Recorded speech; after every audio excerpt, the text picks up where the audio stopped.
Bonjour du lundi, j'espère que vous avez passé un super week-end. Moi, nickel. Alors, le thème d'aujourd'hui, c'est sur donc les femmes fontaines et l'éjaculation féminine. On sait plein de choses sur les mecs. Nous, on est en 2022, il y a encore des recherches qui sont en train d'être faites. Donc là, j'ai sous les mains une recherche qui a été faite par des chercheurs japonais à la clinique Miyabi, Uragin au Japon, où ils ont observé donc des femmes fontaines âgées entre 30 et 50 ans pour comprendre d'où vient ce liquide. Donc en fait, ils ont mis au niveau, donc vous savez, je pense qu'il y en a beaucoup qui pensent que ça viendrait de la vessie et donc de l'urètre, et que ça serait éjaculé par l'urètre, et non par le vagin. Et comment dire, et il y en a qui disent que ça viendrait, donc il y a un chercheur, je vais vous donner exactement son nom, si je le retrouve bien.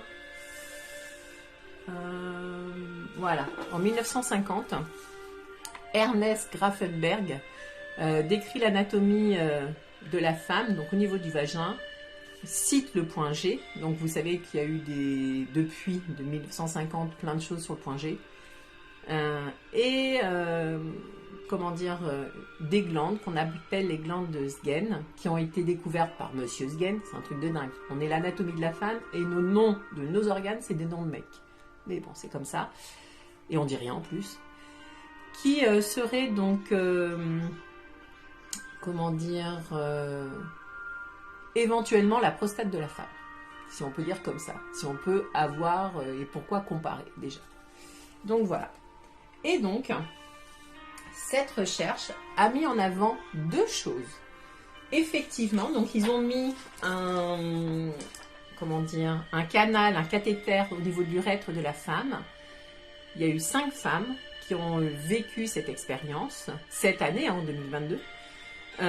Et en fait, pour pouvoir prélever le liquide en fait, qui pouvait sortir de certaines femmes. Ils ont mis un mélange pour pouvoir le vérifier et il s'avère donc qu'il y a 2 liquides différents dans cet éjaculat. Il y a un liquide qui viendrait de l'urètre même, donc de la femme, et l'autre qui serait dû, alors il y en a qui ont que ce liquide-là, donc il y en a 3 sur 5, et qui ont que le liquide, comment dire,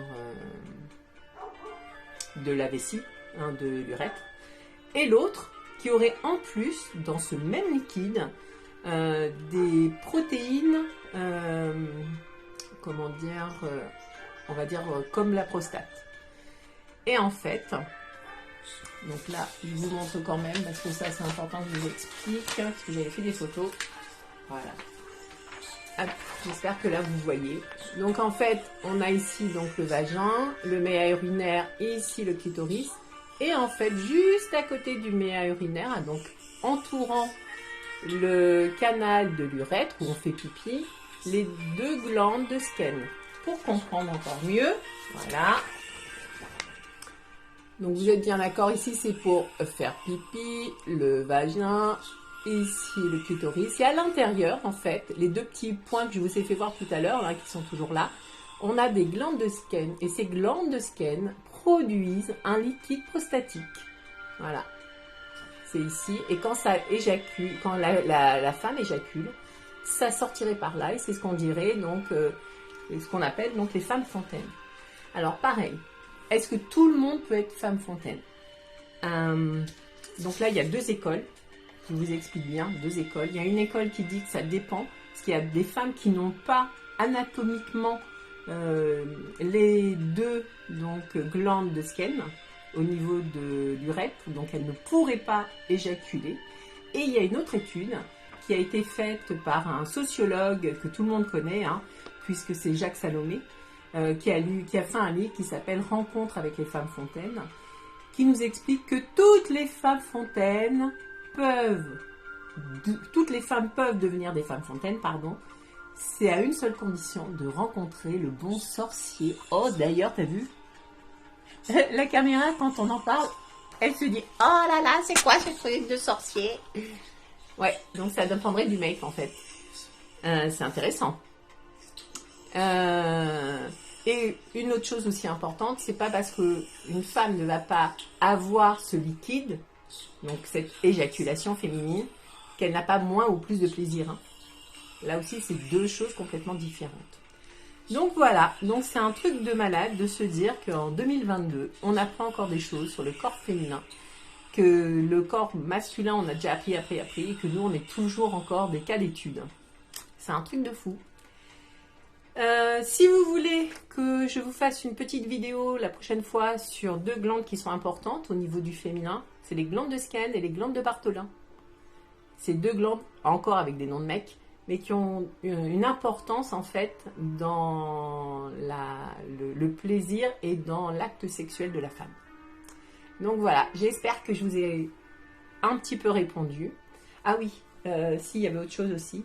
Dans certaines études, il y en a qui disent que 75% des femmes éjaculent. Et dans une autre étude, la récente, là, celle qui vient du Japon, qui aurait entre 20 et 35% de femmes en fait qui pourraient éjaculer.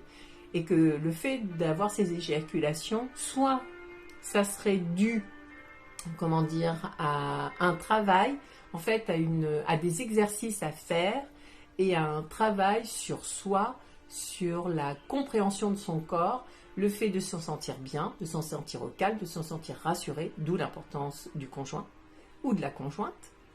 Donc voilà. Ah oui, puis il y avait un nom, et j'ai trouvé ça chouette d'avoir des noms. Alors,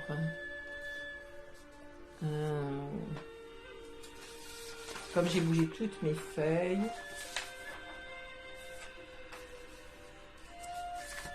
oh bon voilà. Ah ça y est, je l'ai retrouvé.